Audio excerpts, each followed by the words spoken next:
혹시 여러분도 밤마다 눈을 뜨고 화장실로 향한 적이 있습니까? 단 한 번이라도 경험해 본 분들은 알 겁니다. 잠결에 억지로 몸을 일으켜 차가운 바닥을 밟는 그 순간 다시 눕더라도 잠이 쉽게 오지 않는다는 사실을요. 그리고 다음 날 아침 몸이 무겁고 머리가 멍한 채로 하루를 시작하게 됩니다. 나이 들수록 이런 밤이 더 자주 찾아온다는 건 많은 분들이 공감하는 현실입니다. 오늘 이야기는 바로 그 불편한 밤에서 시작됩니다. 사람들은 흔히 노화라고 하면 주름이나 흰 머리만 떠올리지만 사실 가장 먼저 체감하는 변화는 수면입니다. 깊은 잠이 줄어들고 새벽마다 깨어나는 일이 많아집니다. 특히 50세 이상, 그 중에서도 60, 70대에 접어들면 야간뇨라는 말이 낯설지 않게 되지요. 밤에 한 번, 두 번, 어떤 분들은 3번 이상 일어나 화장실에 가야 합니다. 문제는 단순히 귀찮음이 아닙니다. 잠이 끊기면서 몸과 마음이 모두 지쳐간다는 것입니다. 여기서 흥미로운 사실 하나를 알려드릴까요? 의학 통계에 따르면 65세 이상 성인의 절반 이상이 밤에 2번 이상 소변을 보기 위해 일어난다고 합니다. 단순히 우연이 아니라 나이와 깊은 관련이 있다는 뜻이죠. 그런데도 우리는 대개 나이 드니 어쩔 수 없지 하고 넘겨버립니다. 하지만 이렇게 방치하면 삶의 질은 물론 건강까지 크게 위협받을 수 있다는 점을 아시는 분은 많지 않습니다. 제가 직접 경험한 어느 어르신의 이야기를 들려드리고 싶습니다.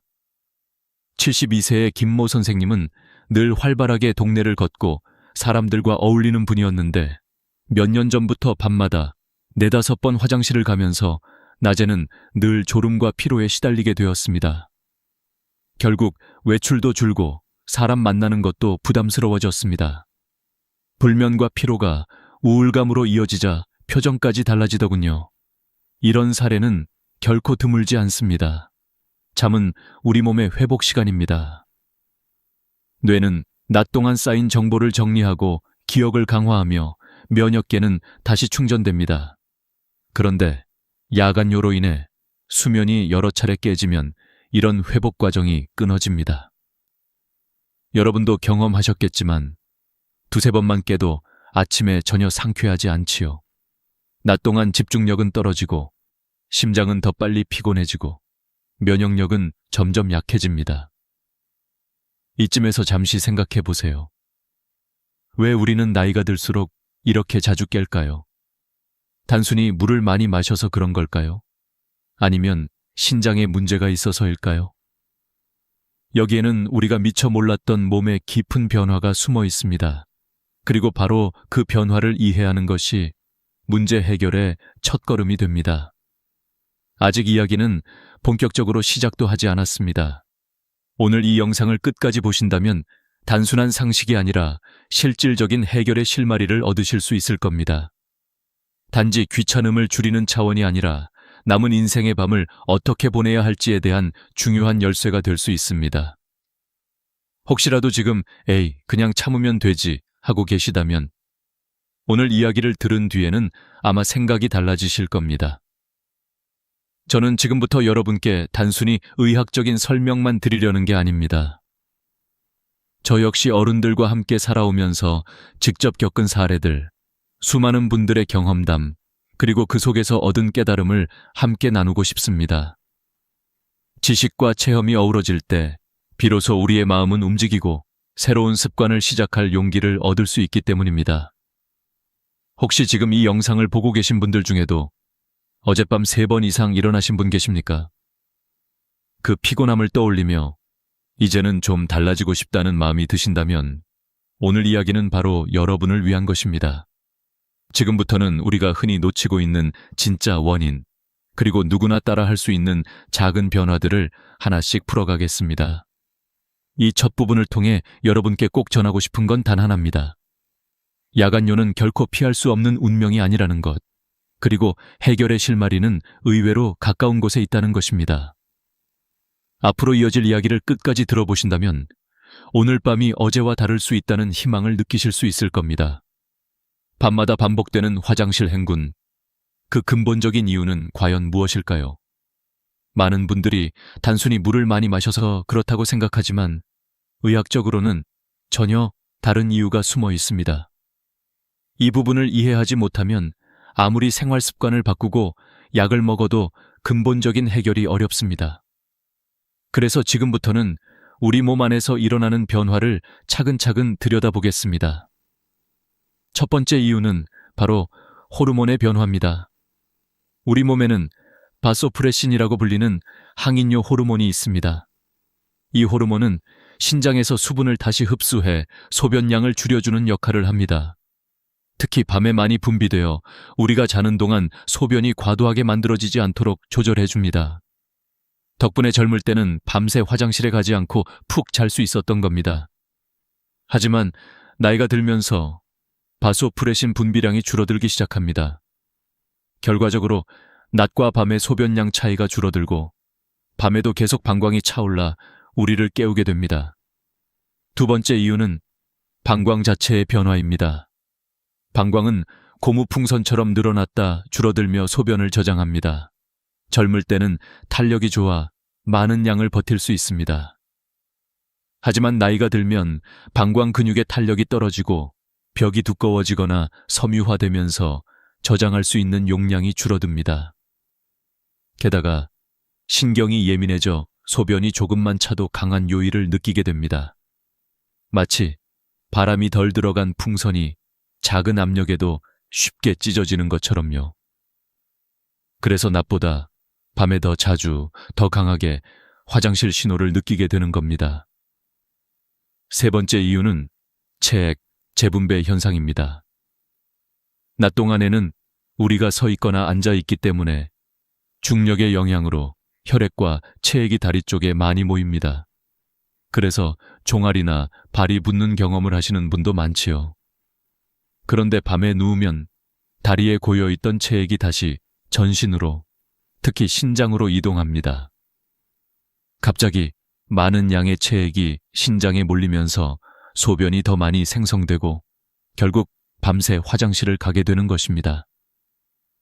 여기에 더해 남성과 여성에게는 각기 다른 추가 요인들이 있습니다. 남성의 경우 나이가 들수록 전립선 비대증이 흔하게 나타납니다.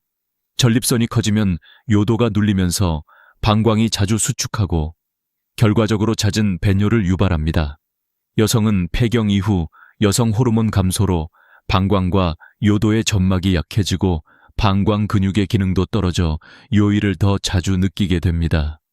즉, 성별에 따라 원인은 다르지만 공통적으로는 나이가 들며 몸이 변한다는 사실이 핵심입니다.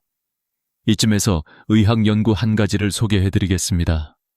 국내 한 대학병원 연구팀은 60세 이상 남녀 500명을 대상으로 조사했는데 야간요가 있는 그룹은 없는 그룹에 비해 수면 효율이 30% 낮고 낮 동안 졸음 점수는 2배 이상 높게 나타났다고 합니다. 더 중요한 건 단순히 불편함에서 끝나지 않는다는 겁니다. 수면이 자주 끊기면 뇌의 기억력과 집중력이 저하되고 면역 체계가 약해져 감염이나 만성질환에 더 취약해집니다. 이 모든 원인들이 복합적으로 작용하면서 우리는 나이 들면 당연히 밤에 깨는구나 라고 여기게 되지만 사실은 그렇지 않습니다. 원인을 제대로 알면 대처할 방법도 보입니다. 예를 들어 단순히 저녁물을 줄이는 것으로는 해결되지 않습니다. 오히려 탈수를 불러와 혈압이나 신장 기능에 악영향을 줄 수 있지요. 중요한 건 몸속 변화의 원인을 정확히 이해하고 그에 맞는 생활 습관을 찾는 것입니다. 여러분, 여기서 잠깐 생각해 보세요. 우리가 늙어간다는 건 단순히 주름이 늘고 머리가 휘어지는 게 아닙니다. 몸 안의 호르몬, 장기, 체액 흐름까지 모두 달라집니다. 이런 변화를 모르고 그냥 참고만 산다면 불편함은 커지고 건강은 점점 더 멀어질 수밖에 없습니다. 하지만 반대로 원인을 알면 단순히 약에 의존하지 않고도 삶의 질을 바꿀 작은 실천을 발견할 수 있습니다. 앞으로 이어질 이야기는 바로 이 원인을 바탕으로 어떻게 하면 편안한 밤을 되찾을 수 있는지에 대한 구체적인 해법으로 넘어갑니다. 여러분이 지금까지 몰랐던, 그러나 누구나 쉽게 실천할 수 있는 방법을 알게 된다면 오늘 이 시간이 결코 헛되지 않을 겁니다. 그리고 그 첫 번째 열쇠는 아마 여러분의 주방 어디엔가 이미 놓여 있을지도 모릅니다. 지금까지는 왜 밤마다 화장실을 자주 가게 되는지 몸속의 변화를 하나하나 살펴봤습니다. 그렇다면 이런 변화가 우리 삶에 어떤 결과를 가져오는지 진지하게 생각해 볼 차례입니다. 많은 분들이 좀 귀찮고 잠이 끊기니 불편하다 정도로만 여깁니다. 그러나 의학적으로 보면 야간뇨는 단순한 생활 불편을 넘어선 심각한 건강 위협 요소입니다. 첫째, 수면의 질이 무너집니다. 수면은 양보다 질이 더 중요합니다.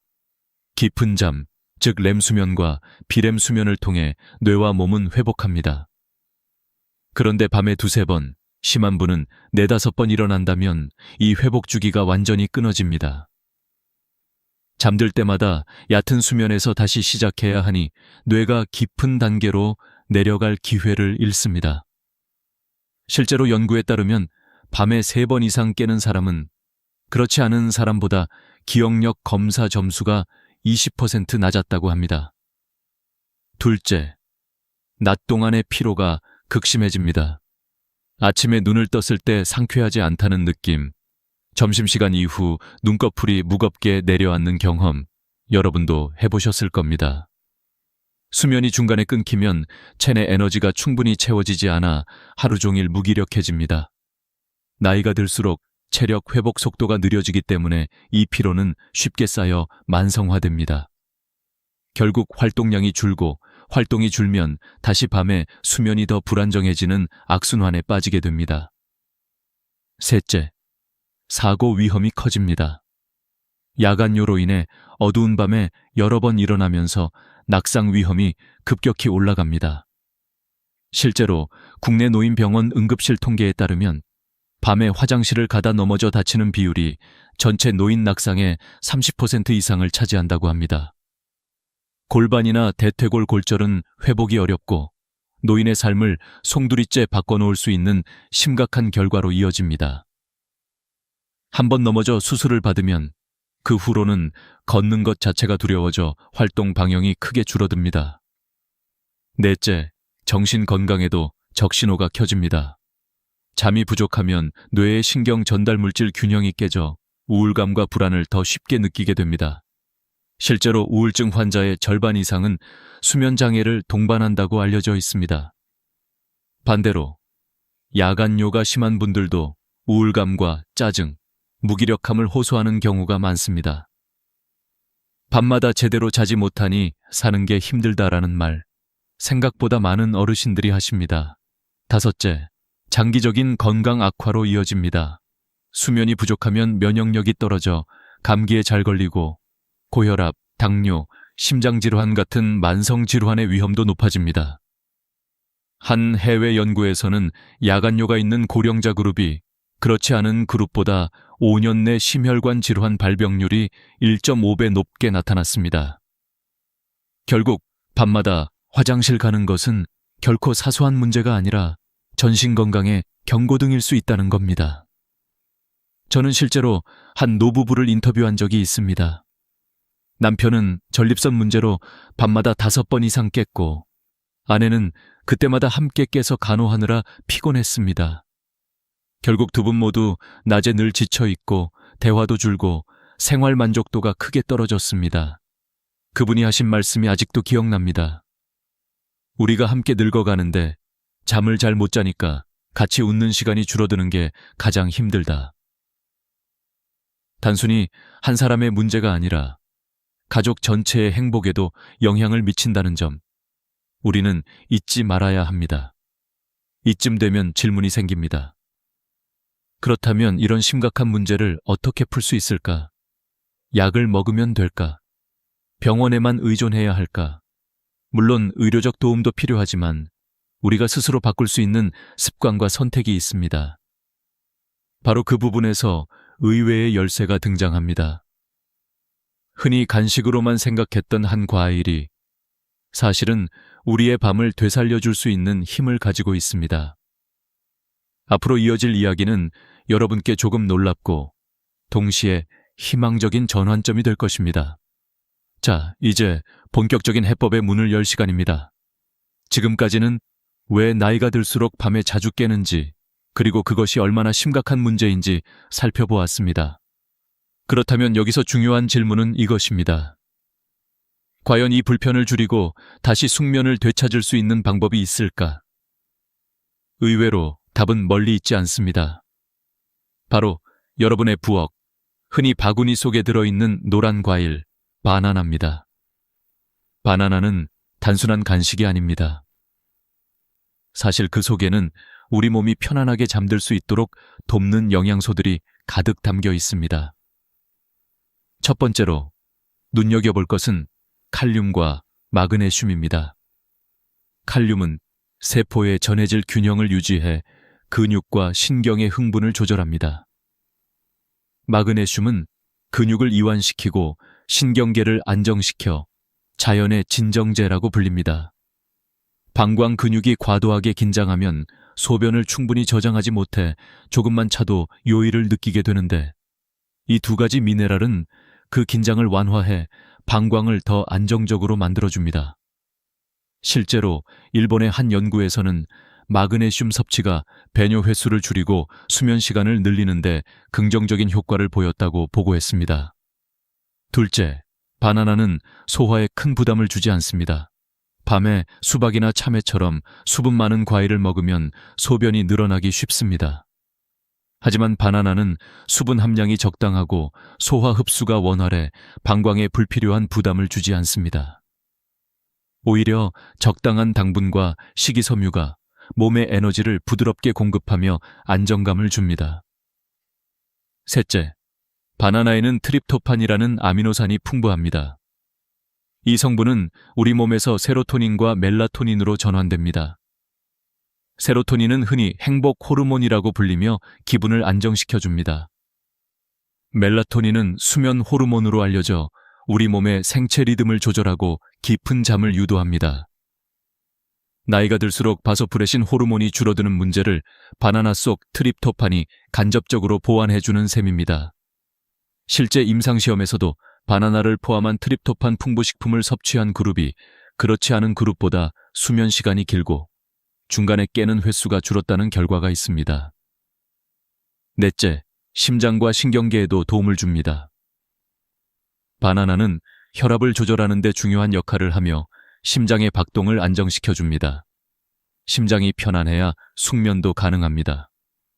더 나아가 스트레스 호르몬인 코르티솔 수치를 낮추는 데도 기여해 긴장된 마음을 풀어줍니다. 어르신들이 밤마다 느끼는 불안과 초조함을 달래는데 안성맞춤인 과일이라는 말이지요. 그렇다면 언제, 어떻게 먹어야 가장 효과적일까요? 바로 오후 5시에서 6시 사이가 황금 시간입니다. 이 시간대에 먹으면 소화와 흡수 과정을 거쳐 트립토판이 세로토닌과 멜라토닌으로 변환되는데 딱 맞는 시간이 주어집니다. 그래서 밤 9시 심시, 잠자리에 드는 시점에 멜라토닌 수치가 충분히 올라 깊은 잠을 유도할 수 있습니다. 만약 너무 늦게 먹으면 소화가 끝나지 않아 위에 부담을 주거나 혈당이 갑자기 올라 오히려 숙면을 방해할 수 있습니다. 섭취량은 중간 크기의 잘 익은 바나나 1개 정도가 적당합니다. 덜 익은 바나나는 떫은 맛을 내는 탄닌 성분과 소화하기 어려운 저항성 전분이 많아 위장에 부담을 줄 수 있습니다. 반면 잘 익은 바나나는 당분과 영양소가 활성화되어 흡수가 잘 되지요. 당뇨가 있는 분들은 반드시 전문가와 상의해 섭취량을 조절하는 것이 좋습니다. 또 하나의 팁은 바나나를 단독으로 섭취하는 것입니다. 우유와 함께 먹는 습관이 있는 분들이 많지만 일부 연구에서는 칼슘이 트립토판 흡수를 방해할 수 있다고 보고했습니다. 게다가 어떤 분들에게는 소화 불량이나 더부룩함을 유발할 수도 있습니다. 대신 아몬드 같은 견과류를 소량 곁들이는 건 좋은 방법입니다. 아몬드 역시 마그네슘과 트립토판이 풍부해 바나나와 시너지 효과를 내 숙면을 돕습니다. 이쯤에서 한 어르신의 실제 경험을 소개하고 싶습니다. 68세의 이 모 여사님은 밤마다 3번 이상 화장실을 가면서 깊은 잠을 거의 자지 못했습니다. 그러다 우연히 TV 건강 프로그램에서 바나나의 효능을 접하고 저녁마다 1개씩 섭취하기 시작했습니다. 처음 일주일은 큰 차이가 없었지만 2주차부터는 밤에 1번 정도만 깨는 변화가 생겼습니다. 무엇보다 아침에 눈을 떴을 때 상쾌함을 느낀 게 가장 놀라웠다고 합니다. 지금은 주변 친구들에게도 저녁 바나나를 적극 권하고 계십니다. 여러분, 바나나는 단순히 달고 맛있는 과일이 아니라 몸의 복잡한 생리작용을 부드럽게 조율해주는 자연의 선물입니다. 그러나 중요한 건 꾸준함입니다. 하루 이틀로는 눈에 띄는 효과를 보기 어렵습니다. 최소 2주 이상은 실천해 보셔야 합니다. 그렇게 1달 정도 지나면 어느 순간 밤이 달라졌다는 걸 직접 체감하시게 될 겁니다. 여기까지 들으셨다면 아마도 마음속에 작은 희망이 싹 트셨을 겁니다. 하지만 아직 끝이 아닙니다. 바나나라는 열쇠를 제대로 활용하려면 생활 속의 몇 가지 습관까지 함께 바꿔야 진정한 효과를 볼 수 있습니다. 이제 이어질 이야기는 실제 경험담과 생활 습관 조절을 통해 더욱 현실적인 해답을 드리게 될 것입니다. 이제 우리는 바나나의 과학적 효능을 살펴보았습니다. 그러나 단순히 영양소의 설명만으로는 충분하지 않습니다. 실제 삶 속에서 어떤 변화가 일어났는지, 또 어떤 습관이 함께 바뀌었을 때 더 큰 효과가 있었는지를 확인해야 비로소 믿음이 생기지요. 그래서 지금부터는 실제 경험과 생활 속 지혜를 바탕으로 이야기를 이어가겠습니다. 먼저 제 지인의 이야기를 들려드리고 싶습니다. 74세 남성인 박모 어르신은 은퇴 후 시골에서 생활하시며 농사일을 도우셨습니다. 건강에는 자신이 있었지만 몇 년 전부터 밤마다 3번 이상 일어나 화장실을 가는 바람에 늘 피곤에 시달리셨습니다. 처음에는 나이 드니 당연하지라며 참고 지내셨지만 어느 날 밤 화장실 가다 넘어져 크게 다칠 뻔한 일을 겪고 나서부터는 불안감이 커졌습니다. 이후 저녁마다 바나나 1개와 아몬드 몇 알을 습관적으로 드시기 시작했는데 1달 정도 지나자 밤에 깨는 횟수가 2번 이하로 줄었습니다. 무엇보다 아침에 일어나자마자 텃밭으로 걸어나갈 힘이 생겼다고 말씀하시더군요. 이 사례는 단순히 바나나 덕분만은 아닙니다. 어르신은 동시에 저녁 식단을 크게 바꾸셨습니다. 예전에는 짭짤한 젓갈이나 매운 찌개를 즐기셨는데 밤에 갈증이 심해져 물을 많이 마시다 보니 야간뇨가 더 심해졌던 겁니다.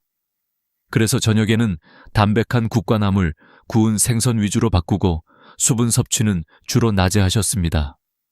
이런 변화가 바나나와 함께 시너지 효과를 내면서 큰 개선을 가져온 것이지요. 의학적인 수치로도 확인해 볼까요? 미국 수면재단 National Sleep Foundation의 보고에 따르면 60세 이상 성인의 평균 수면 시간은 6.5시간으로 젊은 층보다 약 1시간 이상 짧습니다. 그러나 매일 일정한 시간에 가벼운 식사와 숙면을 돕는 음식을 섭취한 그룹은 평균 7.5시간까지 수면이 늘어났습니다. 이는 단순히 잘 잤다는 느낌을 넘어서 면역력, 기억력, 집중력이 눈에 띄게 개선되는 결과로 이어졌습니다. 저는 또 다른 한 여성의 경험담을 기억합니다. 69세의 최모 여사님은 폐경 이후부터 수면 장애가 심해져 늘 피곤을 호소하셨습니다. 밤마다 2-3번 화장실을 가는 것도 문제였지만 다시 잠드는데 30분 이상 걸리는 게 더 힘들다고 하셨습니다. 그러던 중 바나나 섭취와 함께 저녁 산책을 시작하셨습니다. 매일 20분 정도 가볍게 걷고 돌아와서 바나나 1개를 드셨습니다. 그 결과 2달이 채 안 되어 밤에 1번만 깨는 수준으로 바뀌었습니다. 무엇보다 표정이 밝아지고 손주들과 뛰어노는 시간이 늘어났습니다. 그녀는 말했습니다. 나는 늙었어도 다시 웃을 수 있다는 걸 바나나와 산책이 알려줬다. 여기서 중요한 교훈이 있습니다. 어떤 해결책이든 단일한 요소만으로는 한계가 있다는 것입니다. 바나나가 강력한 도구임은 분명하지만 생활 습관과 함께할 때 비로소 진정한 효과를 발휘합니다. 저녁 늦게 과일을 과도하게 먹거나 카페인 음료를 즐기면서 바나나만 의지한다면 만족스러운 변화를 기대하기 어렵습니다. 반대로 적절한 시간에 바나나를 먹고 저녁은 가볍게, 수분은 낮에 충분히 섭취하며 잠들기 전에는 마음을 차분히 가라앉히는 습관까지 더한다면 야간요는 충분히 완화될 수 있습니다. 또 하나 눈여겨볼 점은 꾸준함입니다. 많은 분들이 며칠 시도하다가 별 효과 없네 하고 포기합니다. 그러나 몸은 시간을 필요로 합니다. 바나나 속 트립토판이 세로토닌과 멜라토닌으로 전환되고 신경계가 안정되며 방광 근육이 회복하는 데에는 최소 2주에서 한 달이 걸립니다. 실제로 장기적인 연구에서도 꾸준히 4주 이상 실천한 사람에게서 수면의 질이 뚜렷하게 개선되었습니다. 마지막으로 경험담에는 늘 개인차가 있다는 것도 잊지 말아야 합니다. 어떤 분은 2주 만에 큰 변화를 느끼지만 어떤 분은 몇 달이 지나야 차이를 체감합니다. 그래서 중요한 건 조급해하지 않고 내 몸을 돌본다는 마음으로 지속하는 것입니다. 여러분, 지금까지의 사례와 수치들을 통해 확신이 생기셨을 겁니다. 바나나는 단순한 과일이 아니라 건강한 밤을 되찾는 도구가 될 수 있습니다. 그리고 그 효과를 더욱 크게 만들 열쇠는 바로 여러분의 생활 속 작은 선택들입니다. 이제 마지막으로 남은 건 이 모든 이야기를 정리하고 앞으로 어떻게 살아야 할지에 대한 분명한 교훈입니다. 그 답은 곧 이어지는 마지막 부분에서 드리겠습니다. 지금까지 우리는 야간요의 원인, 그것이 삶에 미치는 파급 효과, 그리고 바나나라는 의외의 해답을 하나씩 살펴보았습니다. 이제 마지막으로 이 모든 내용을 정리하며 여러분께 꼭 전하고 싶은 교훈을 나누고자 합니다. 첫 번째 교훈은 작은 습관이 큰 변화를 만든다는 사실입니다.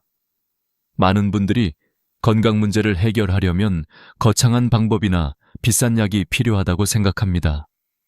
그러나 실제로는 매일 저녁 바나나 한 개라는 단순한 습관이 삶의 질을 바꾸는 출발점이 될 수 있습니다. 단순히 과일 하나를 먹는 것이 아니라 그것을 통해 수면의 질이 달라지고 낮에 활력이 돌아오며 웃음이 다시 피어나는 겁니다. 두 번째 교훈은 꾸준함의 힘입니다. 어떤 변화든 하루아침에 나타나지 않습니다. 2주, 4주, 때로는 몇 달의 시간이 필요합니다. 하지만 포기하지 않고 이어간다면 몸은 반드시 반응합니다. 바나나와 함께 생활 습관을 조금씩 다듬어 가다 보면 언젠가 밤이 달라졌다는 걸 문득 깨닫게 될 것입니다. 예전엔 3번씩 깨던 내가 이제는 한 번만 일어나네 라는 경험은 결코 멀리 있지 않습니다. 세 번째 교훈은 나 혼자만의 문제가 아니다 라는 점입니다. 야간요는 본인만 괴로운 게 아니라 가족의 삶에도 큰 영향을 줍니다. 배우자와 자녀, 함께 사는 가족들이 매번 함께 깨고 함께 피로를 나눕니다. 그래서 나의 숙면은 곧 가족의 행복과도 직결됩니다. 바나나 하나가 단순히 내 몸만 바꾸는 게 아니라 가족 모두의 하루를 더 밝게 만들 수 있다는 사실을 기억해 주시길 바랍니다. 네 번째 교훈은 예방이 최고의 치료라는 것입니다. 이미 병원 치료가 필요한 단계에 이르기 전에 작은 생활 개선으로도 충분히 문제를 줄일 수 있습니다. 바나나 섭취, 저녁 식단 조절, 카페인 음료 줄이기, 규칙적인 산책과 가벼운 스트레칭 같은 습관은 누구나 할 수 있습니다. 이런 예방적 습관은 단순히 야간요만이 아니라 혈압, 혈당, 체중 관리에도 긍정적인 영향을 미칩니다. 그리고 마지막으로 이 모든 이야기의 핵심은 삶의 질입니다. 나이가 들수록 남은 시간의 가치는 더욱 소중합니다. 잠을 설치며 보내는 밤이 아니라 편안히 눈을 감고 깊은 꿈을 꾸는 밤을 선물하는 것, 그것이 우리가 추구해야 할 삶의 질입니다. 아침에 상쾌하게 눈을 뜨고 가족과 웃으며 하루를 시작하는 그 순간이야말로 진정한 행복 아닐까요? 이제 여러분께 부탁드리고 싶습니다. 오늘 이야기가 마음에 와닿았다면 바로 오늘 저녁부터 실천해 보십시오. 바나나 한 개로 시작하는 작은 변화를 꾸준히 이어가 보세요. 그리고 그 변화를 체감하게 되면 주저하지 말고 주변 어르신, 가족, 친구들과도 나누어 주십시오. 함께 건강한 정보를 나눌 때 우리 모두의 삶은 더욱 풍요로워집니다. 여러분, 오늘 밤은 어제와 다를 수 있습니다. 작은 선택이 내일을 바꾸고 내일의 삶이 다시 웃음을 되찾게 합니다. 저는 여러분이 더 이상 밤마다 화장실 걱정에 시달리지 않고 건강하고 활력 넘치는 아침을 맞이하시기를 진심으로 바랍니다. 60세의 선택, 그것은 단순한 은퇴냐 아니면 새로운 출발이냐 하는 갈림길이었습니다. 오늘 이야기는 바로 이 지점에서 시작됩니다. 혹시 알고 계셨나요? 60대에도 계속 일을 하면 치매 위험이 무려 35% 낮아지고 우울증은 절반 이하로 줄어든다는 사실을요. 이 수치만 들어도 귀가 솔깃해지지 않으신가요? 사람들은 흔히 60세를 인생의 마침표처럼 생각합니다. 젊었을 때 고생했으니 이제는 누려야 한다. 이제는 쉬어야 한다. 이런 말이 너무도 자연스럽게 오고 갑니다. 하지만 그 결정이 과연 행복한 노후로 이어질까요? 바로 여기서 이야기는 극적으로 갈라집니다. 서울 송파구에 사는 한 남성은 대기업에서 35년간 일하다가 정년퇴직을 맞았습니다.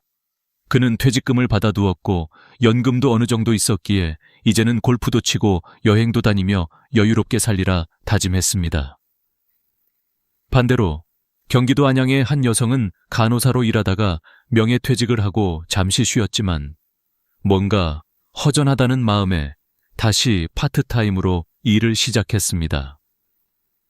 두 사람 모두 비슷한 나이, 비슷한 조건에서 출발했지만 5년 후의 모습은 완전히 달라졌습니다.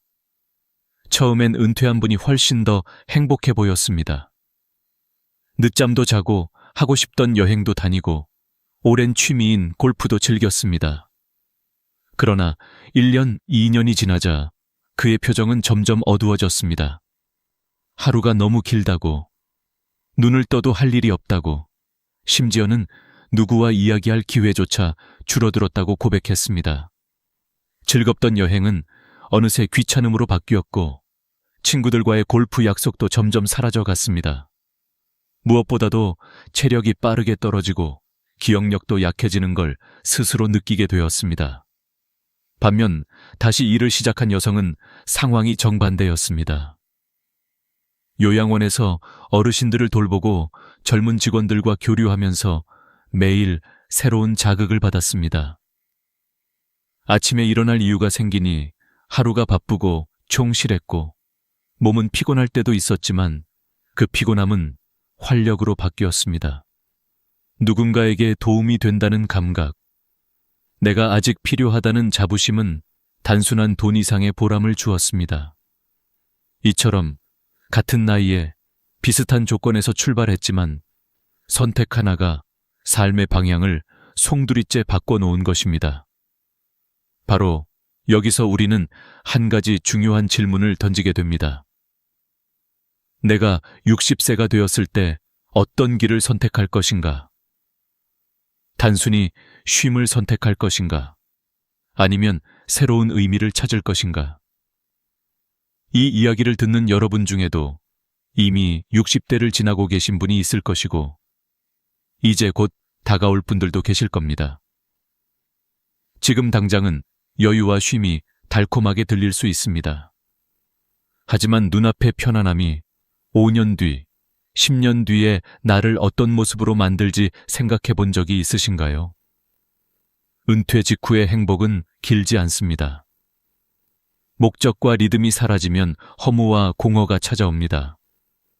반대로 새로운 일을 시작하면 처음엔 낯설고 피곤해도 곧 활력이 되고 삶을 다시 밝히는 불꽃이 됩니다.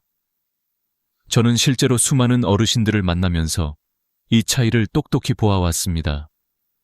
완전 은퇴를 선택한 분들이 하루 종일 말 한마디도 안 하고 지나간다 라고 하시는 반면 일을 이어가는 분들은 요즘은 하루가 24시간이 모자라다 라고 웃으십니다.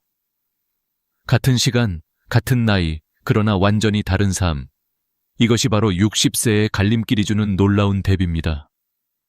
여러분의 삶은 아직 끝나지 않았습니다. 60대는 오히려 새로운 20년의 출발선입니다.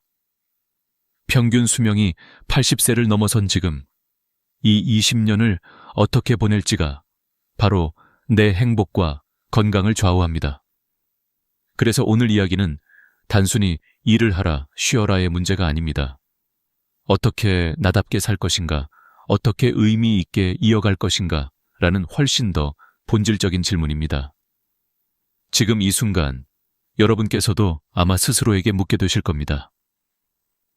나는 과연 어떤 선택을 하고 싶을까? 만약 여전히 답을 내리지 못했다면 이 영상을 끝까지 보시길 권합니다. 실제 사례와 과학적 근거, 그리고 앞서간 이들의 경험을 통해 분명히 알게 되실 겁니다. 어떤 길이 내게 더 건강하고 더 행복한 삶을 가져다 줄지 말입니다. 그리고 여기서 잠시 멈추어 다시 한번 묻고 싶습니다.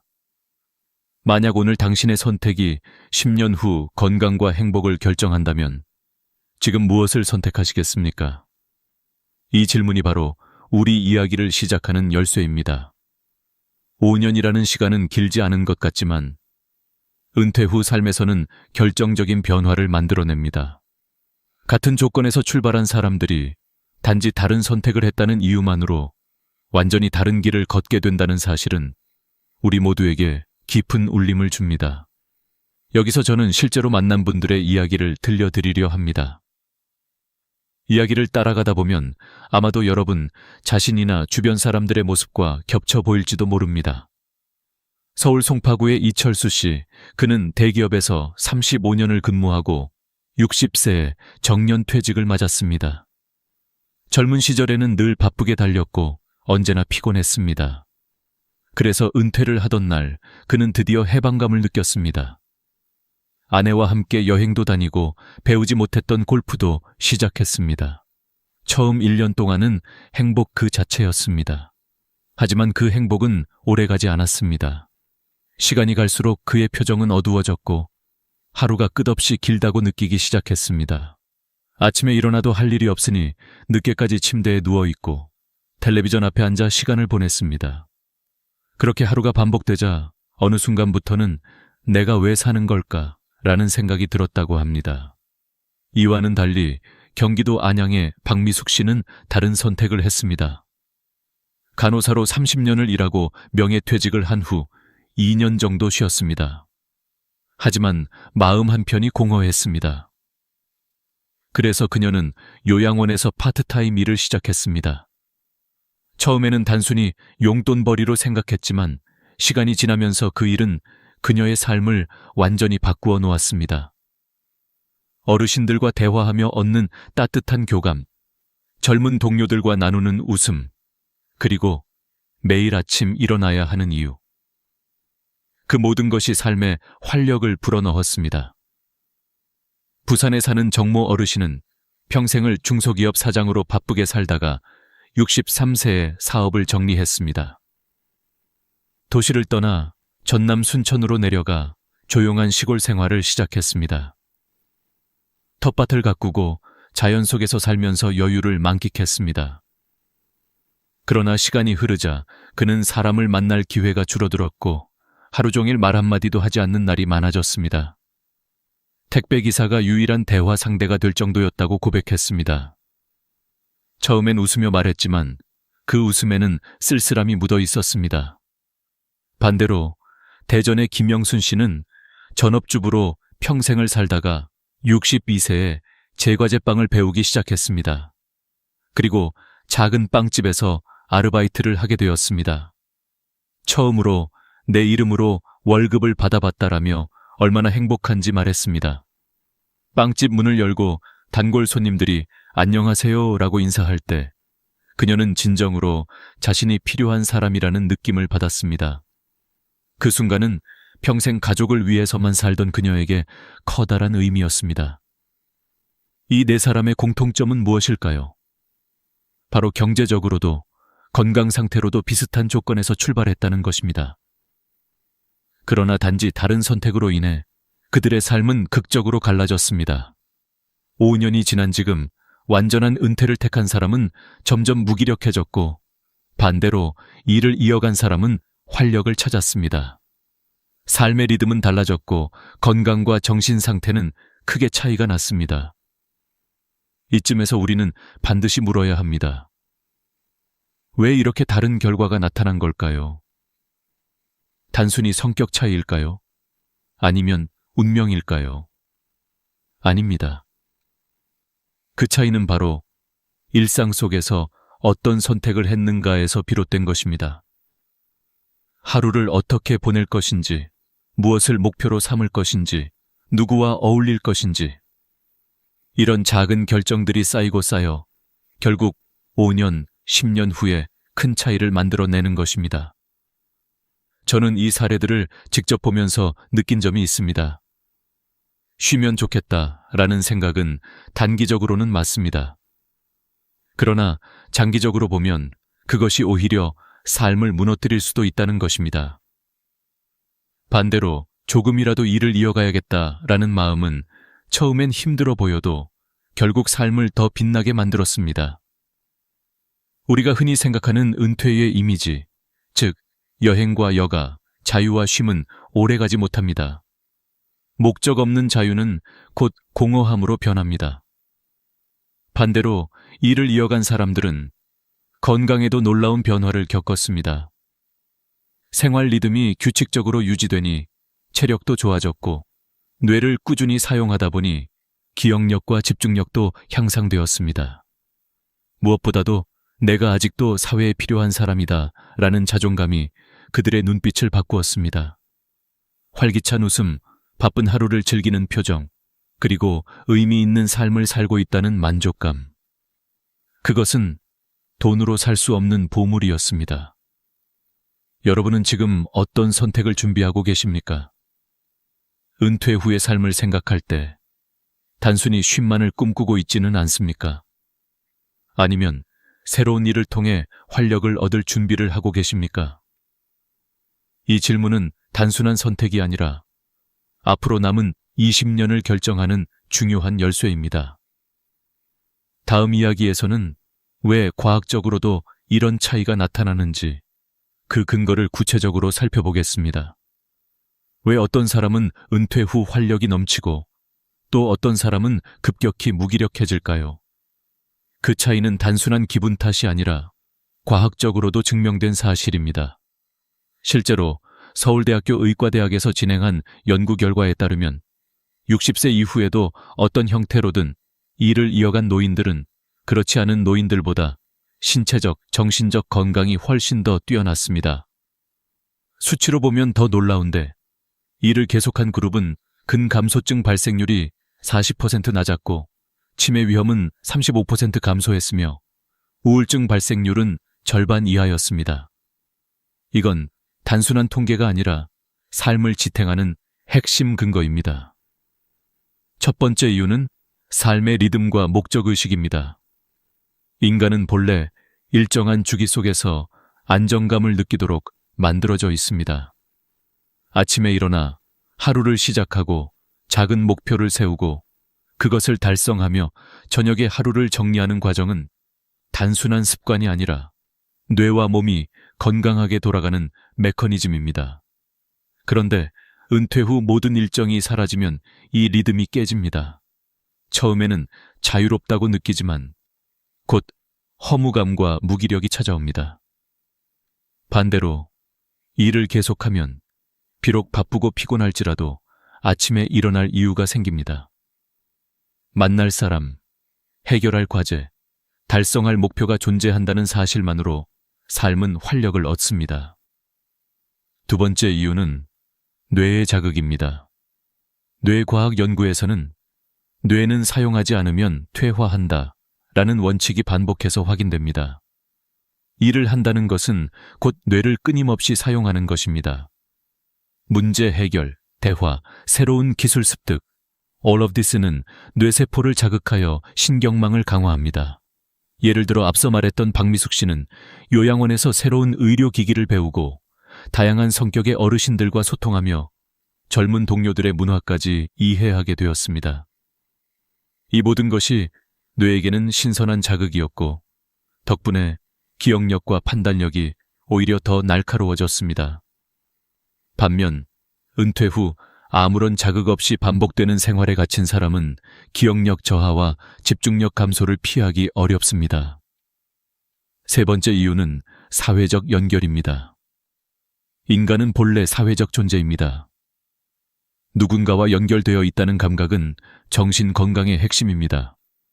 하지만 은퇴 후 일을 완전히 그만두면 만나는 사람이 급격히 줄어듭니다.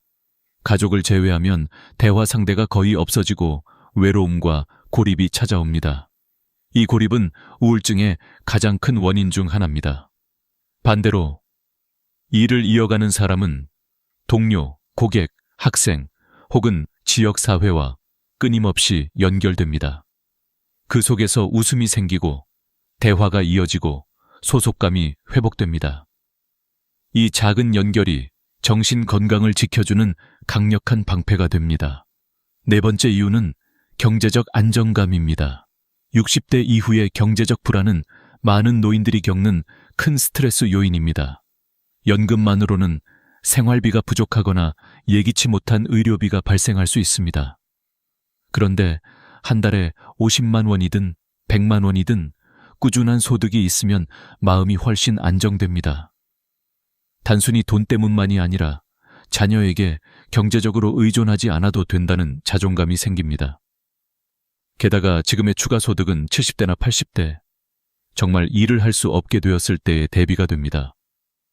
경제적 완충 장치가 있다는 것만으로도 노후는 훨씬 더 여유롭고 안정적으로 바뀝니다. 이 네 가지 이유는 서로 연결되어 있습니다.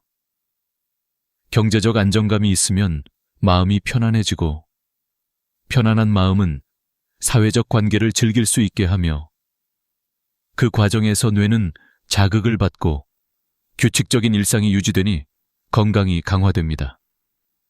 반대로 이 네 가지가 모두 무너지면 악순환이 시작됩니다. 경제적 불안이 우울감을 키우고 사회적 고립이 뇌의 기능을 떨어뜨리며 무기력한 생활이 건강을 약화시키는 것입니다. 저는 실제로 이 과정을 수많은 사례에서 목격했습니다. 어떤 분은 은퇴 후 이제야 진짜 자유다 라고 말했지만 3년이 지나자 하루가 너무 길고 외롭다 라고 토로했습니다. 또 다른 분은 은퇴 후 작은 일을 시작하면서 처음엔 힘들었는데 지금은 덕분에 더 건강해졌다 라고 웃으셨습니다. 같은 5년, 같은 나이, 그러나 과학적으로 설명 가능한 다른 결과. 여기서 우리는 중요한 교훈을 얻습니다. 은퇴는 단순히 일을 그만두는 사건이 아니라 삶의 리듬, 뇌의 건강, 사회적 관계, 경제적 안정이라는 네 가지 축을 유지할 것인가, 무너뜨릴 것인가를 결정하는 분기점이라는 것입니다. 선택은 분명합니다.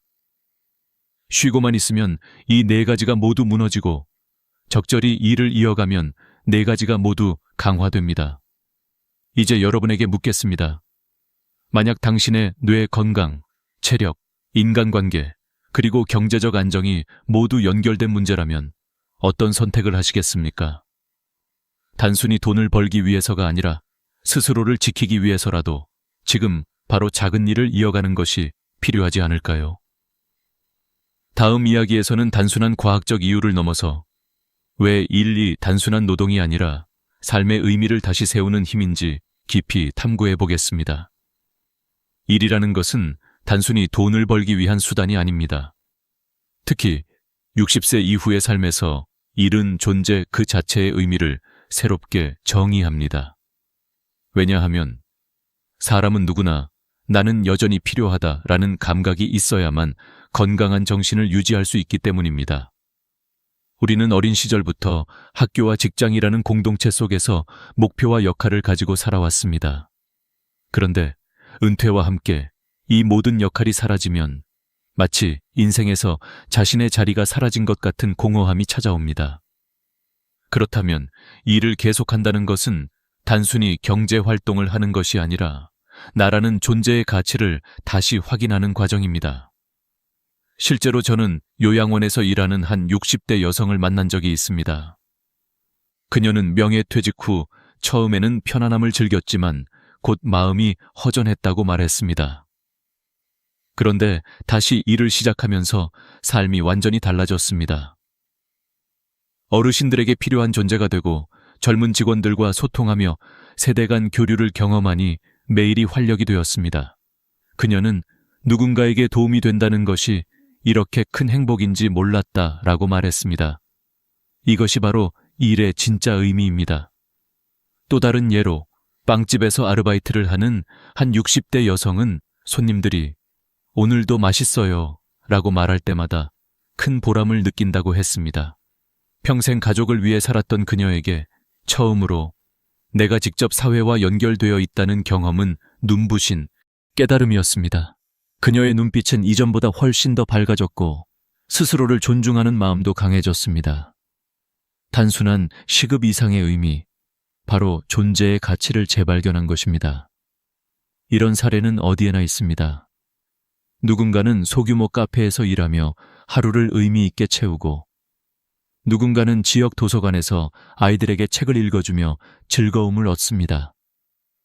어떤 이는 재능을 살려 그림을 가르치고 또 다른 이는 온라인에서 자신의 노하우를 공유하며 사람들과 연결됩니다. 중요한 건 내가 여전히 누군가에게 필요하다라는 감각입니다. 이것이 사람을 살아있게 합니다. 그리고 여기서 또 하나 중요한 점은 사회적 연결입니다. 사람은 혼자 있을 때보다 연결될 때 훨씬 더 건강합니다. 친구나 동료와의 대화, 고객과의 인사, 이 모든 사소한 순간이 외로움을 막고 우울증을 예방합니다. 실제로 하버드 대학의 장기 연구에 따르면 노년기의 행복을 결정하는 가장 중요한 요소는 돈도 명예도 아닌 좋은 인간관계였습니다. 일을 한다는 것은 곧 이런 관계를 유지하고 확장하는 가장 효과적인 방법입니다. 그러나 단순히 사람을 만나는 것에서 끝나지 않습니다. 일은 새로운 학습과 도전의 기회를 제공합니다. 새로운 기술을 배우고 다른 세대의 문화를 접하며 뇌를 끊임없이 자극합니다. 이 과정은 단순한 즐거움이 아니라 치매를 예방하고 기억력을 지켜주는 강력한 자극제가 됩니다. 일 속의 작은 도전과 성취는 뇌를 젊게 유지하는 비밀입니다. 물론 어떤 분들은 이렇게 말할 수 있습니다. 나는 이제 돈이 충분하니 굳이 일할 필요가 없다. 하지만 여기서 중요한 것은 돈이 아니라 의미입니다. 돈이 아무리 많아도 하루 종일 텔레비전 앞에 앉아 있으면 결국 우울감과 무기력에 빠지게 됩니다. 반대로 큰 돈이 아니더라도 누군가에게 필요한 사람이 된다는 경험은 자존감을 높이고 삶의 질을 향상시킵니다. 저 역시 수많은 분들을 만나며 확신하게 되었습니다. 사람은 나이가 들수록 더 큰 의미를 원합니다. 단순히 생존이 아니라 존재의 가치와 역할을 찾고 싶어 합니다. 그렇기 때문에 일을 이어간다는 것은 단순히 바쁘게 지내는 것이 아니라 인생 후반부에 자신만의 목적을 새롭게 쓰는 것입니다. 여러분은 지금 어떤 의미를 찾고 계십니까? 단순히 편안한 쉼일까요? 아니면 새로운 도전일까요? 쉼도 필요합니다. 그러나 쉼만으로는 의미가 채워지지 않습니다. 작은 일이든 새로운 역할이든 그것이 삶을 다시 빛나게 합니다. 결국 중요한 것은 스스로를 존중하고 사회와 연결되며 의미 있는 하루를 살아가는 것입니다. 돈보다도 지위보다도 이 감각이 노후의 행복을 결정합니다. 그렇다면 이제 질문을 바꿔보겠습니다. 나는 앞으로 어떤 일을 통해 나만의 의미를 만들 것인가? 이 질문에 대한 답을 찾는 순간 60세 이후의 삶은 전혀 다른 빛깔로 바뀔 것입니다. 다음 이야기는 실제로 어떤 일을 선택하면 좋을지, 그리고 현실적으로 가능한 길은 무엇인지 구체적인 예시와 함께 살펴보겠습니다. 지금까지 우리는 왜 60대 이후에도 일을 이어가는 것이 삶의 질을 높이는지 살펴보았습니다. 그렇다면 구체적으로 어떤 일을 선택할 수 있을까요? 여기서 중요한 것은 젊었을 때처럼 풀타임으로 치열하게 일하라는 뜻이 절대 아니라는 점입니다. 자신의 체력과 상황에 맞는 적절한 수준의 일을 찾아내는 것이 핵심입니다. 저는 실제로 여러 현장에서 만난 분들의 사례를 통해 그 길을 보여드리고자 합니다. 먼저 교사 출신이었던 한 분은 은퇴 후 지역 문화센터에서 평생교육 강사로 활동을 시작했습니다.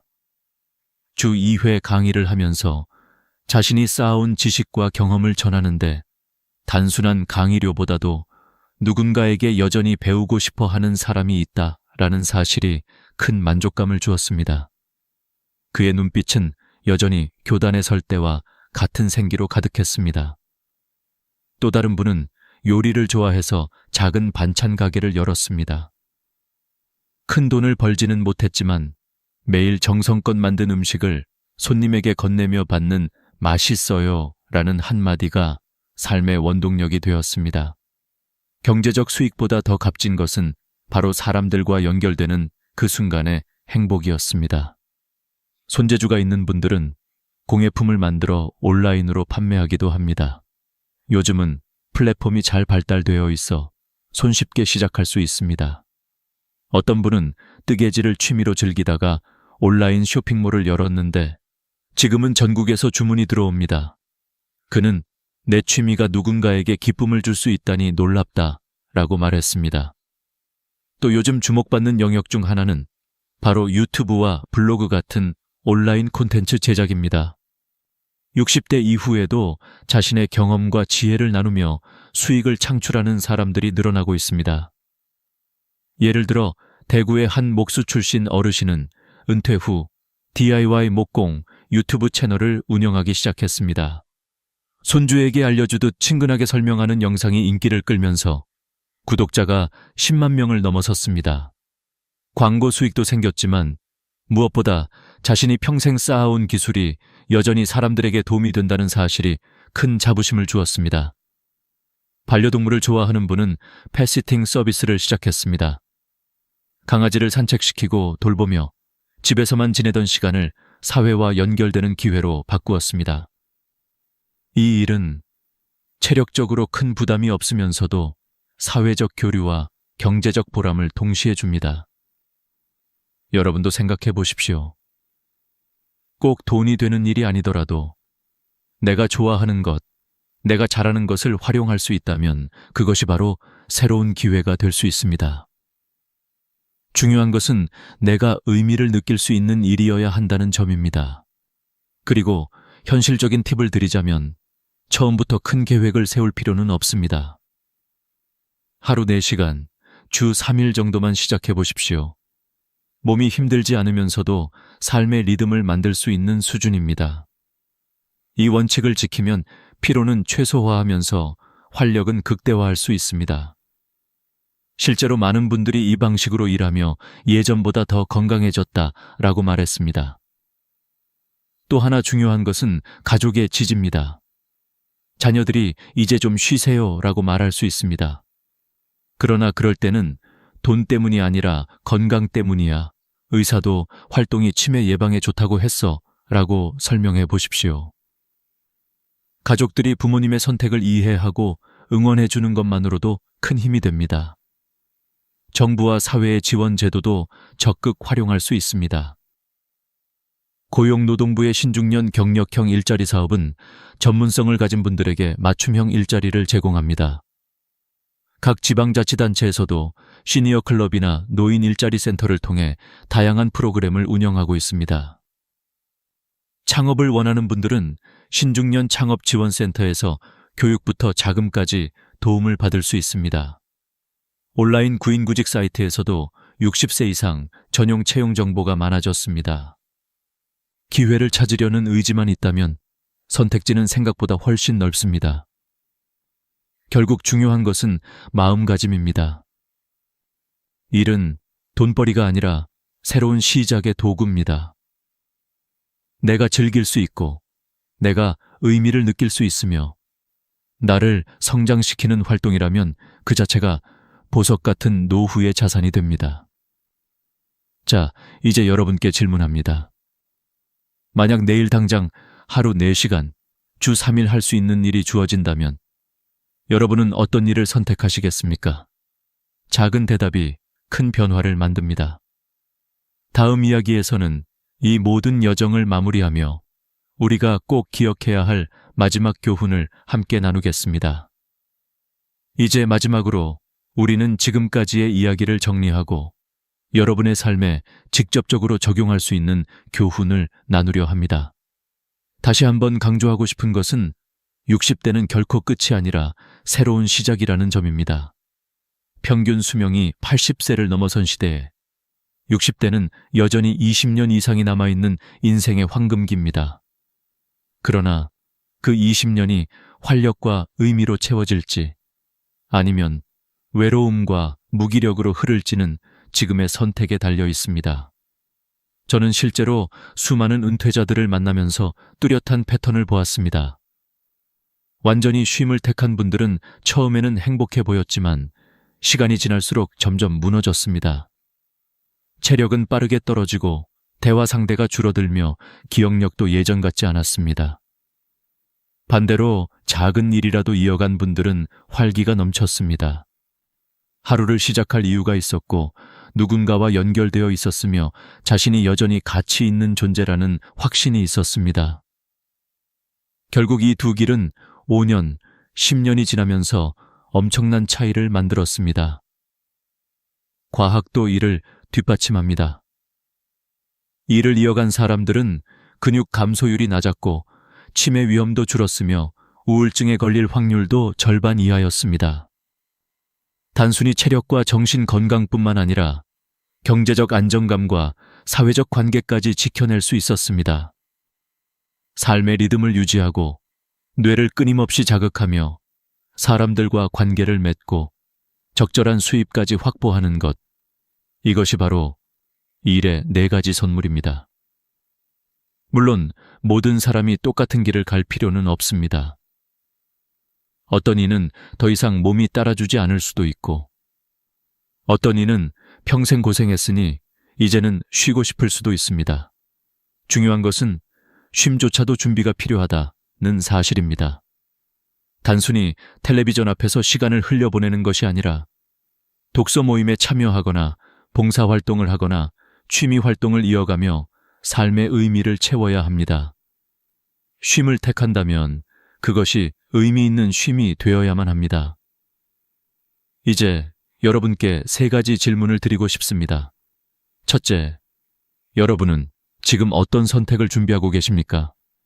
둘째, 5년 후 자신을 어떤 모습으로 상상하고 계십니까?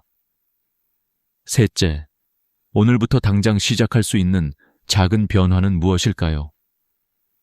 이 질문은 단순한 사색이 아니라 남은 인생을 바꾸는 열쇠가 될 수 있습니다. 저는 오늘의 이야기를 통해 분명히 말씀드리고 싶습니다. 60대의 선택이 70대와 80대의 삶의 질을 결정합니다. 건강, 뇌 기능, 인간관계, 경제적 여유, 이 4가지 지표는 결코 우연이 아닙니다. 작은 결심과 행동이 쌓여 5년 후의 나를 전혀 다른 사람으로 만들 수 있습니다. 여러분, 두려워하지 마십시오. 60대는 결코 늦지 않았습니다. 오히려 지금이야말로 인생의 2번째 전성기를 열 수 있는 최고의 시점입니다. 돈이 목적이 아닙니다. 의미와 보람, 그리고 스스로의 존재 가치를 확인하는 것이 목적입니다.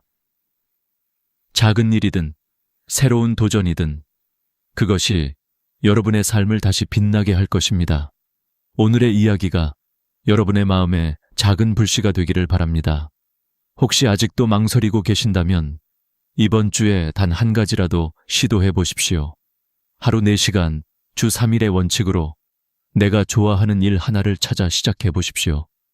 그것이 여러분의 인생을 새롭게 열어줄 첫걸음이 될 것입니다.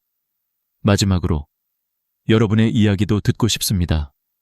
지금 생각하고 계신 선택 또는 이미 경험한 노후의 길에 대해 댓글로 남겨주십시오.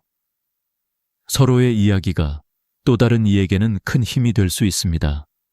오늘 영상이 도움이 되었다면 좋아요와 구독 버튼을 눌러주시고 알림 설정까지 하셔서 앞으로도 놓치지 마시길 바랍니다. 우리는 앞으로도 여러분의 삶에 의미와 활력을 더해줄 이야기를 함께 나누겠습니다. 여러분의 60대는 끝이 아닙니다. 지금부터가 진짜 시작입니다. 감사합니다. 아침에 눈을 뜨자마자 화장실로 향했는데 병이 속에 마치 비누를 풀어놓은 듯한 하얀 거품이 가득하고 시간이 한참 지나도 사라지지 않는 광경을 본다면 당신은 어떤 기분이 들겠습니까? 단순한 피곤 때문이라고 가볍게 넘기고 싶겠지만 그 순간이 바로 당신의 몸이 마지막으로 보내는 구조 신호일 수 있습니다. 사실 이 거품은 우리의 콩팥이 더 이상 제 역할을 하지 못하고 있다는 절규일지도 모릅니다. 이 신호를 무시한다면 언젠가 팔에 굵은 주사 바늘을 꽂고 주 3회, 4시간씩 혈액투석에 의존해야 하는 날이 찾아올 수도 있습니다. 저는 평생 수많은 환자들을 진료하며 이런 장면을 수없이 목격했습니다. 처음에는 가벼운 피로와 무심한 변화를 대수롭지 않게 여기다가 어느 순간 병실 침대 위에 누워 눈물로 후회하는 분들을 보았습니다. 그중 한 명은 제게 가장 가까운 친구였습니다. 의사라는 직업을 가진 그조차 나는 괜찮아, 그저 바빠서 피곤할 뿐이야 라고 말하며 몇 달을 흘려보냈습니다. 그러나 그가 응급실에 실려왔을 때는 이미 온몸이 붓고 숨조차 제대로 쉬지 못하는 상태였습니다. 검사 결과 양쪽 콩팥이 거의 기능을 잃은 말기 심부전이었습니다. 투석 침대에 누워있던 그는 제 손을 꼭 잡고 이렇게 말했습니다.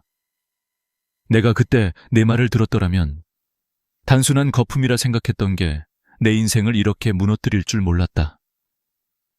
그 순간 저는 아무 말도 할 수 없었고 그저 함께 울 수밖에 없었습니다. 시청자 여러분, 이 이야기가 먼 나라의 비극처럼 들리십니까? 아닙니다. 지금 이 순간에도 수많은 사람들이 설마 나는 아니겠지 하며 이 경고를 외면하고 있습니다. 하지만 희망은 있습니다. 모든 거품이 다 위험한 것은 아닙니다. 우리가 정확히 알면 구분할 수 있고 제때 행동하면 돌이킬 수 없는 상황을 피할 수 있습니다. 문제는 대부분이 그 차이를 모른다는 사실입니다. 저는 이 영상을 통해 수십 년 현장에서 배운 경험과 깨달음을 나누려 합니다. 단순히 두려움만 심어주려는 것이 아닙니다. 오히려 지금부터라도 바꿀 수 있다는 용기와 희망을 전하고 싶습니다. 생각해 보십시오. 하루하루 바쁘다는 이유로 내게 주어진 소중한 신호를 놓치고 있지는 않습니까? 작은 거품 하나가 당신의 미래를 송두리째 바꿀 수도 있습니다. 저는 이 영상을 통해 반드시 당신에게 필요한 답을 드리고자 합니다. 단순한 건강 상식이 아니라 실제로 수많은 환자들을 투석의 공포에서 벗어나게 했던 방법을 나누겠습니다. 이제 당신의 선택은 단순합니다. 그 거품을 외면하고 계속 같은 삶을 살아갈 것인지, 아니면 오늘 이 순간부터 귀를 기울여 자신의 건강을 지킬 것인지. 이 이야기는 단순히 의학 정보가 아닙니다. 바로 당신의 인생을 바꾸는 시작이 될 수 있습니다. 오늘 제가 들려드릴 여정은 두려움으로 시작하지만 끝은 희망과 감사로 마무리될 것입니다. 그 길 위에서 당신은 스스로를 지키는 힘을 얻게 될 것이고, 더 나아가 사랑하는 가족과 함께 웃을 수 있는 날들을 되찾게 될 것입니다. 아침에 일어나 처음 보는 소변은 콩팥의 상태를 가장 정확히 드러냅니다. 밤새 몸속에서 걸러진 노폐물이 응축되어 있기 때문입니다. 그런데 많은 사람들이 병이 속의 거품을 보고도 대수롭지 않게 여기고 물을 내려버립니다. 바로 이 순간이 가장 중요한 단서인데도 말이지요. 저는 환자들에게 늘 강조합니다. 물을 내리지 말고 단 10분만 기다려 보십시오. 이 단순한 습관이 당신의 인생을 바꿀 수도 있습니다. 방법은 간단합니다. 아침 첫 소변을 본 뒤 물을 내리지 않고 다른 일을 하십시오. 양치나 세수를 하고 10분 뒤 다시 변기를 들여다보는 겁니다. 만약 거품이 대부분 사라지고 물 위가 고요하다면 그것은 착한 거품입니다. 소변 줄기의 힘 때문에 생긴 일시적인 상어품일 뿐이죠. 그러나 10분이 지나도 마치 비누를 풀어놓은 듯 가장자리에 잔잔하게 남아있는 거품이 있다면 그것은 결코 무시해서는 안 될 위험한 거품입니다. 이 거품은 단백질이 소변으로 빠져나가면서 생기는 죽은 거품입니다. 우리의 콩팥은 원래 정수기 필터처럼 수백만 개의 미세한 거름망으로 이루어져 있어 단백질과 혈구 같은 중요한 성분은 잡아두고 노폐물만 배출합니다. 그런데 고혈압이나 당뇨 같은 질환이 이 거름망을 찢어 놓으면 마치 구멍난 스타킹처럼 단백질이 빠져나옵니다.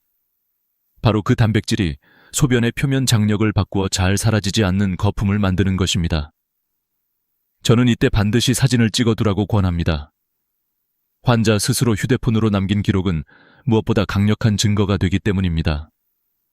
의사를 만나 이런 거품이 제 소변에 생겼습니다. 정밀 검사를 받고 싶습니다. 라고 자신 있게 요구할 수 있습니다. 실제로 많은 환자들이 사진 하나로 조기 진단을 받았고 돌이킬 수 없는 길목에서 멈출 수 있었습니다. 이 테스트의 가치는 단순히 거품의 유무를 확인하는 데 그치지 않습니다. 자신을 살펴보는 습관, 작은 신호를 놓치지 않는 태도를 길러줍니다. 우리 몸은 늘 말을 걸고 있지만 바쁘다는 이유로 우리는 듣지 못합니다. 그러나 단 10분만 시간을 내어 귀 기울인다면 평생의 고통을 막을 수 있습니다. 한 중년 남성 환자가 떠오릅니다. 그는 아침마다 이 테스트를 하며 변화를 기록했습니다. 어느 날 거품이 사라지지 않는 것을 발견하고 바로 병원을 찾았습니다. 검사 결과 초기 신부전이었지만 다행히 생활습관 교정과 약물 치료로 진행을 늦출 수 있었습니다. 그는 말했습니다. 그 작은 10분이 제 생명을 살렸습니다. 이제 질문을 드리겠습니다. 당신은 내일 아침 10분을 투자할 용의가 있습니까? 단순히 물을 내리지 않고 기다리는 것, 그것이 당신의 미래를 지키는 첫걸음이 될 수 있습니다. 이처럼 단순한 방법이지만 실천하는 사람과 그렇지 않은 사람의 인생은 전혀 다른 길을 걷게 됩니다. 거품은 단순한 거품이 아닙니다. 그것은 콩팥이 보내는 편지이고 우리가 응답해야 할 메시지입니다. 내일 아침 병이 속을 바라보며 스스로에게 물어보십시오. 이 거품은 나를 살리려는 신호일까? 아니면 무심코 흘려버릴 또 하나의 흔적일까? 그 대답이 당신의 선택에 달려 있습니다. 콩팥이 무너져가는 길은 조용히 그러나 무섭게 진행됩니다. 대부분의 사람들은 30% 이상 기능이 손상될 때까지 아무런 증상을 느끼지 못합니다. 그래서 콩팥을 침묵의 장기라 부릅니다. 겉으로는 멀쩡해 보여도 속에서는 이미 서서히 내리막길을 구르고 있는 것이지요. 저의 스승이자 한국 신장학의 대가였던 한 교수님은 늘 이렇게 말씀하셨습니다. 콩팥은 브레이크가 고장난 자동차와 같다. 경고등이 켜지기 전까지는 운전자가 아무것도 모른다. 그러나 일단 단백뇨가 시작되면 이미 자동차는 내리막길에 접어든 것이다. 그 말씀이 지금도 생생히 기억납니다. 초기에는 약물과 생활습관 교정으로 겨우 핸들을 붙잡을 수 있습니다. 하지만 관리를 소홀히 하면 중기로 넘어가면서 자동차의 속도는 점점 빨라집니다. 이때부터는 몸이 붓고 밤마다 쥐가 나고 호흡이 가빠지며 삶의 질이 급격히 무너집니다. 그리고 말기 단계에 이르면 자동차는 절벽 아래로 추락하듯 돌이킬 수 없는 상태에 빠집니다. 구역질로 밥을 삼키지 못하고 입에서는 소변 냄새가 나며 결국 투석이나 이식 없이는 생명을 유지할 수 없게 됩니다. 이 과정은 단순히 의학적 설명이 아니라 제가 직접 진료실에서 마주한 수많은 환자들의 삶입니다. 50대 후반의 한 여성 환자는 고혈압을 수년간 방치하다가 단백뇨가 발견되었습니다. 하지만 본인은 별다른 증상이 없다고 생각하며 관리에 소홀했습니다. 불과 2년 만에 그녀는 말기 신부전으로 투석을 시작했습니다. 그녀는 저에게 이렇게 고백했습니다. 교수님, 몸이 보내는 작은 신호를 그때 무시한 게 제 인생의 가장 큰 실수였습니다. 숫자로도 그 현실은 냉혹합니다. 우리나라에서 성인 7명 중 1명은 만성 콩팥병을 가지고 있고 그중 상당수는 자신이 병이 있다는 사실조차 모릅니다. 그리고 말기 신부전 환자의 주요 사망 원인은 단순한 콩팥병이 아니라 그것이 불러온 심장마비와 뇌졸중 같은 합병증입니다. 콩팥은 단지 소변을 만드는 기관이 아니라 혈압과 혈액의 균형을 잡아주는 핵심 기관이기 때문입니다. 저는 이 장면에서 늘 환자들에게 묻습니다. 당신의 자동차는 지금 어디쯤 내려가고 있습니까? 아직 브레이크를 붙잡을 수 있는 구간일 수도 있고 이미 속도가 붙어 위험한 상황일 수도 있습니다. 중요한 것은 지금 이 순간 내가 어디쯤 있는지를 아는 것입니다. 그것을 알 때 비로소 다시 언덕 위로 끌어올릴 방법을 찾을 수 있습니다. 한 가지 분명한 사실은 콩팥은 한번 망가지면 절대 예전처럼 돌아오지 않는다는 점입니다. 다만 속도를 늦추고 더 이상 떨어지지 않도록 붙잡는 것은 가능합니다. 여기서 우리의 태도와 선택이 모든 것을 결정합니다. 저는 단순히 병을 두려워하라는 것이 아닙니다. 오히려 이 냉혹한 진실을 마주할 때 비로소 우리는 삶을 바꿀 용기를 갖게 됩니다. 시청자 여러분, 당신의 몸이 조용히 내리막길을 달리고 있지 않은지 다시 한번 스스로에게 물어보십시오. 아직 늦지 않았습니다. 브레이크를 붙잡을 시간은 여전히 당신의 손에 있습니다. 절망적인 이야기를 들려드린 이유는 단 하나, 지금부터는 희망을 전하기 위해서입니다. 무너져가는 콩팥에도 다시 숨을 고를 수 있는 시간이 있습니다. 그것은 약이 아니라 바로 우리의 식탁 위, 부엌 속에서 찾을 수 있는 선물입니다. 저는 수많은 환자들에게 소개해온 신장 회춘 주스를 여러분께 알려드리려 합니다. 그 주인공은 우리가 여름마다 즐겨 먹는 수박입니다. 하지만 놀라운 비밀은 빨갛게 달콤한 과육이 아니라 대부분 버려지는 하얀 속껍질에 숨어 있습니다. 이 부분에는 시트룰린이라는 특별한 성분이 풍부하게 들어 있습니다. 시트룰린은 우리 몸속에 들어가면 혈관을 확장시키고 혈액의 흐름을 원활하게 해줍니다. 마치 꽉 막힌 도로를 시원하게 뚫어주는 교통경찰과도 같은 역할을 하는 것이죠. 혈관이 열리면 혈압이 자연스럽게 내려가고 찢어지려던 콩팥의 거름망은 회복할 시간을 벌게 됩니다. 레시피는 간단합니다. 수박 껍질의 초록 겉껍질을 감자칼로 얇게 벗기고 남은 하얀 속살을 잘라 믹서기에 넣습니다. 여기에 콩팥 염증을 가라앉혀주는 체리 오비 우유과를 함께 넣고 물을 약간 부어 곱게 갈면 완성입니다. 이 주스를 아침 공복에 한 잔씩 일주일만 마셔보십시오. 놀랍게도 아침 소변의 거품이 줄어들고 몸이 한결 가벼워지는 경험을 하게 될 것입니다. 하지만 주의할 점이 있습니다. 이미 말기 신부전에 가까운 분들은 수박의 칼륨이 오히려 독이 될 수 있으니 반드시 주치의와 상의해야 합니다. 저는 이 원칙을 환자들에게 늘 강조합니다. 음식은 약이 될 수도 독이 될 수도 있다는 사실을 절대 잊지 마셔야 합니다. 또 한 가지 중요한 습관은 물 섭취입니다. 물을 하루 2리터는 마셔야 한다는 말을 많이 들어보셨을 겁니다. 그러나 이는 모든 사람에게 똑같이 적용되지 않습니다. 정답은 체중 곱하기 30ml입니다. 예를 들어 60kg이라면 하루 약 1700ml, 즉 2리터보다 약간 적은 양이 적당합니다. 그리고 이 물은 한꺼번에 벌컥벌컥 마시는 것이 아니라 하루 종일 조금씩 나누어 마셔야 콩팥에 부담을 주지 않습니다. 저는 이 생활 습관 하나로 기적처럼 좋아진 환자들을 많이 보았습니다. 고혈압 약을 3가지나 먹어도 조절되지 않던 한 환자는 식단을 바꾸고 아침마다 이 주스를 마신 지 한 달 만에 혈압약을 하나로 줄일 수 있었습니다. 그는 평생 약을 줄일 날이 올 거라 상상도 못했는데 이제 다시 삶의 자신감이 생겼다고 말했습니다. 시청자 여러분, 기적은 멀리 있지 않습니다. 우리가 매일 지나치는 부엌과 냉장고 속에 있습니다. 오늘 제가 말씀드린 주스는 단순한 음료가 아니라 당신의 삶을 바꿀 열쇠일 수 있습니다. 선택은 언제나 당신의 몫입니다. 내일 아침 몸을 무겁게 짓누르는 두려움 대신 한 잔의 희망으로 하루를 시작해 보십시오. 이제 우리가 반드시 기억해야 할 것은 아무리 좋은 음식을 챙겨 먹어도 동시에 콩팥을 갉아먹는 나쁜 습관을 계속 유지한다면 아무 소용이 없다는 사실입니다. 빠진 독에 아무리 맑은 물을 부어봐야 채워지지 않는 것과 같습니다.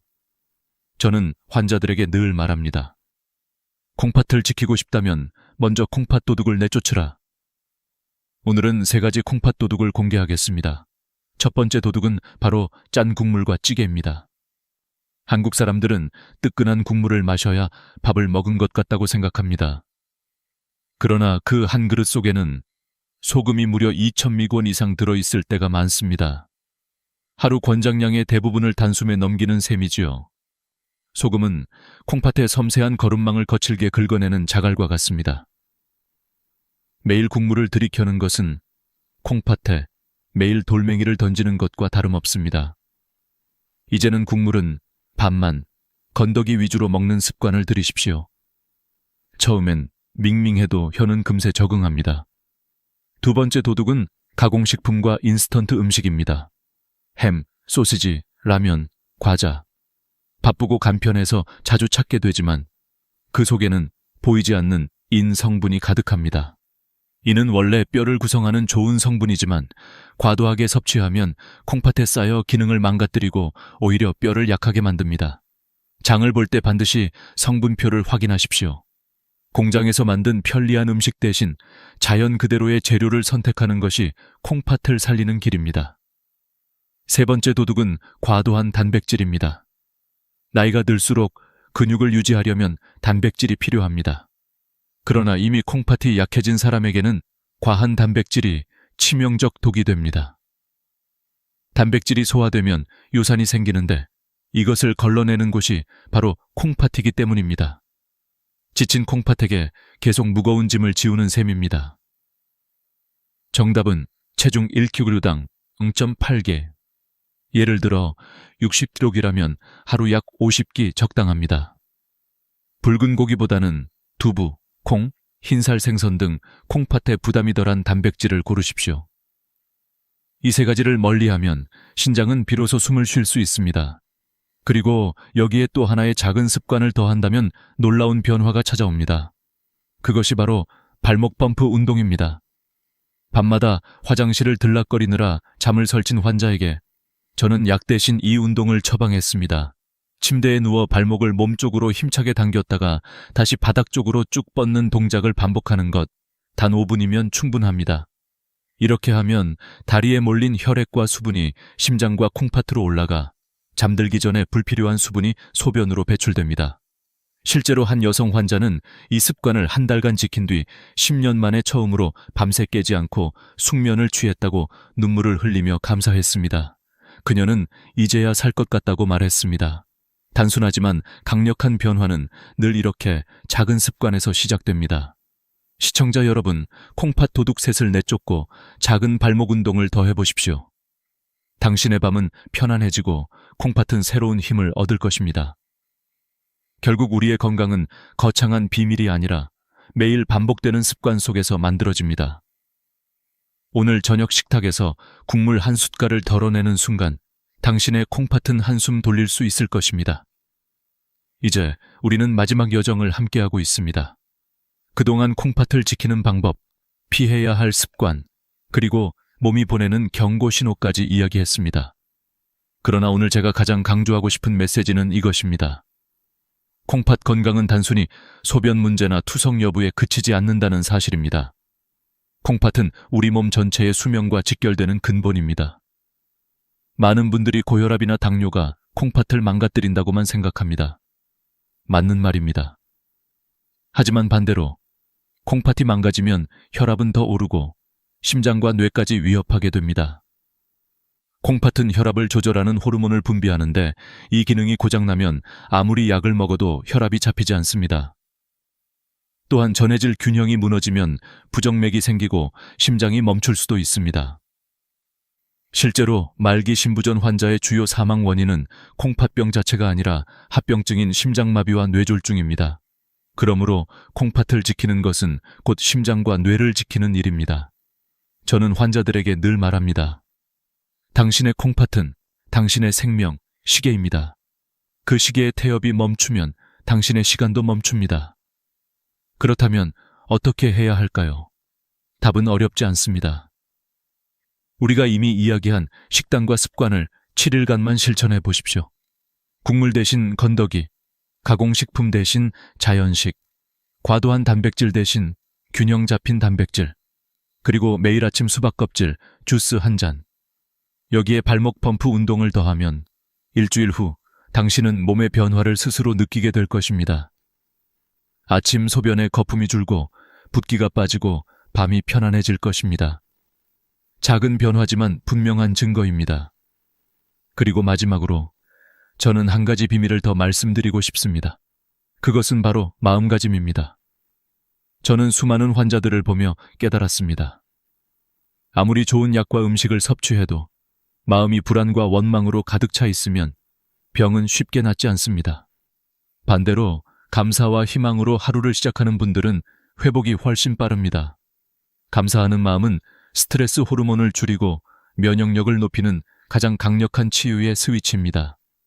그러니 내일 아침 소변을 볼 때 두려움 대신 이렇게 말해 보십시오. 밤새 내 몸을 지켜줘서 고맙다, 내 콩팥아.